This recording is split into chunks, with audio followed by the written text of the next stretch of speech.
HCU భూ వివాదం ఇప్పుడు చిలికి చిలికి గాలివానలా మారేటట్టుంది. సోషల్ మీడియా మొత్తం రేవంత్ రెడ్డి ప్రభుత్వానికి వ్యతిరేకంగా ఉంది. 400 ఎకరాల అటవీ ప్రాంతాన్ని ఎందుకు నాశనం చేస్తున్నారంటూ అంతా ప్రశ్నిస్తున్నారు. అసలే ఇప్పుడు హైదరాబాద్‌లో ట్రాఫిక్ ఎక్కువైంది. పొల్యూషన్ కూడా ఎక్కువే. చివరికి వాటర్ ప్రాబ్లమ్స్ కూడా ఉన్నాయి. ఇలాంటప్పుడు మీరు ఈ అటవీ ప్రాంతాన్ని ఎందుకు నాశనం చేస్తున్నారని అంతా నిలదీస్తున్నారు. ఇక హెచ్సియు ల్యాండ్స్‌ను వదిలేయండని, వన్యప్రాణుల్ని బతకనివ్వండంటూ టాలీవుడ్ సైతం గొంతెత్తుతోంది. ఈ క్రమంలో రష్మి, రేణు దేశాయ్ వంటి వారు ఇప్పటికే వీడియోలు వదిలారు, పోస్టులు చేస్తున్నారు. తాజాగా హెచ్సియు భూ వివాదం మీద రష్మిక స్పందించింది. అక్కడ జరుగుతున్న విధ్వంసం గురించి తెలియడంతో రష్మిక బాధపడింది. నాకు ఈ విషయం ఇప్పుడే తెలిసింది. ఇలా అంటున్నందుకు క్షమించండి. ఇది మాత్రం సరైన పని కాదు. తప్పుడు పనే. It's not okay. నాకు గుండె బద్దలైనట్టుగా అనిపిస్తుంది అంటూ రష్మిక స్పందించింది. ఇక అది అటవీ ప్రాంతం కాదని, ప్రభుత్వ భూమి అని రేవంత్ రెడ్డి ప్రభుత్వం చెబుతోంది.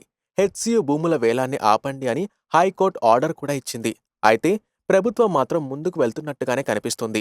అక్కడ అటవీ ప్రాంతంలా చెట్లు పెరగడం, వన్యప్రాణులు కూడా ఉండడంతో వాటిని అలా వదిలేయండని అంతా కోరుతున్నారు. ఇక టాలీవుడ్ నుంచి కూడా పెద్ద ఎత్తున స్పందన కనిపిస్తోంది. మేము ఏ పార్టీ తరపున మాట్లాడటం లేదు. ఆ వన్యప్రాణుల గురించి, ఈ పర్యావరణం గురించి మాట్లాడుతున్నామని, దయచేసి ఆ ప్రాంతాన్ని వదిలిపెట్టండని రేవంత్ రెడ్డిని రేణు దేశాయ్, రష్మి వంటి వారు కోరారు. ఇక సమాంత, రష్మిక వంటి వారు కూడా తమ ఇన్‌స్టా స్టోరీలో ఈ భూ వివాదం మీద పోస్టులు పెట్టారు. మరి ఇలా టాలీవుడ్ తమకు వ్యతిరేకంగా ఉండడంతో రేవంత్ రెడ్డి ఎలాంటి రియాక్షన్ ఇస్తారో చూడాలి.